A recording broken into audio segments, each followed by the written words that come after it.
发现了一座特殊的墓葬。就在考古队介入相關的工作後，發現該墓葬的葬法完全不遵循古代中國歷朝歷代的固有思維。讓人最不可思議的是，墓葬裡面居然連基本的棺椁都不存在。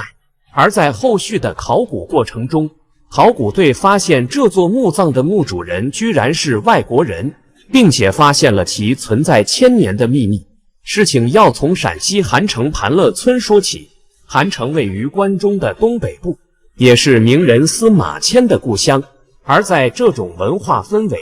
以及歷史厚重感的沉澱下，當地自然也是文物遍地。在2008年，考古隊針對盤樂村地區墓葬多被盜擾的問題進行有針對性的發掘，其中的重點工作就是其中一座編號為 M218 的古墓。通過對這座墓葬的前期勘探，初步認定是一座民間的小墓。正當考古隊以為這座墓葬和之前在當地大批量發掘的墓葬一樣，並沒有特別高的學術和研究價值的情況下，戲劇性的一幕出現了。首先通過木磚了解這座墓葬的修建結構，還是動了一番腦筋的。出於防盜的目的，這些木磚故意放在墓頂。當盜墓賊挖掘到這批木磚後，往往就會認定自己已經挖到了墓底，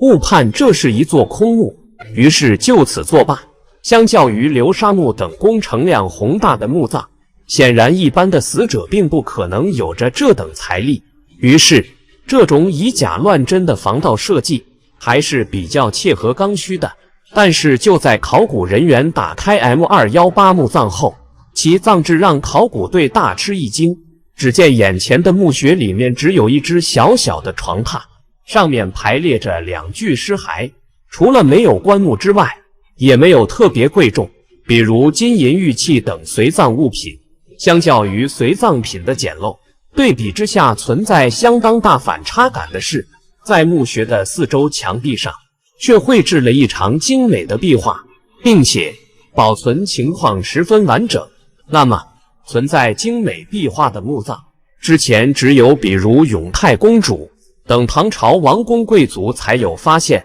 但是在後續的測量中，整個墓葬的面積只有4平方米，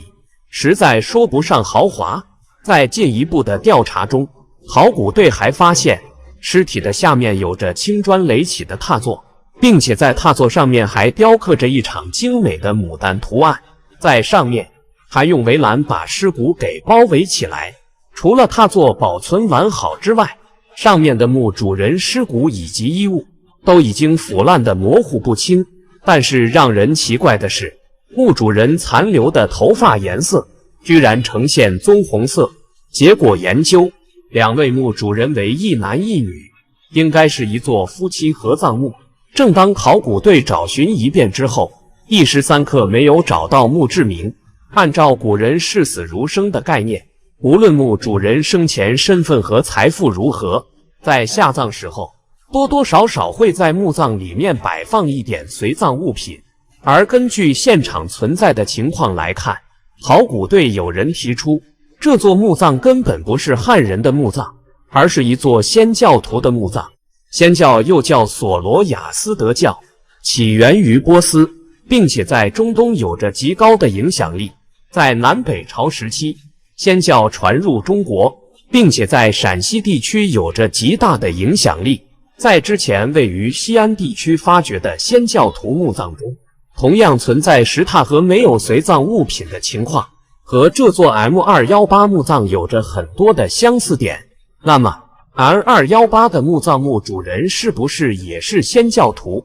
於是考古队開始對墓葬裡面的壁畫展開了研究，希望借此獲得有用信息。在墓葬壁畫裡面，最顯眼的一幕就是一位60歲的男子，長鬚飄飄，慈眉善目。於是考古隊認為，這可能就是墓主人的自畫像。而在這位男性畫像的左右，壁畫上還有9個人物。這些人物有的在搗藥，有的在送藥湯，而在這些人物之外，還有一張龐大的桌子，上面堆積着藥書。這些壁畫表現的是制作中藥的過程。而在一邊的壁畫上，同樣有着3位拿着藥書的人物，以及一個拿着扇子的侍女。而其中的药書可以看見壁畫上寫着太平盛會方的名字，而太平盛會方是北宋年間編寫的書籍，因此也就可以肯定墓主人所生活和下葬的年代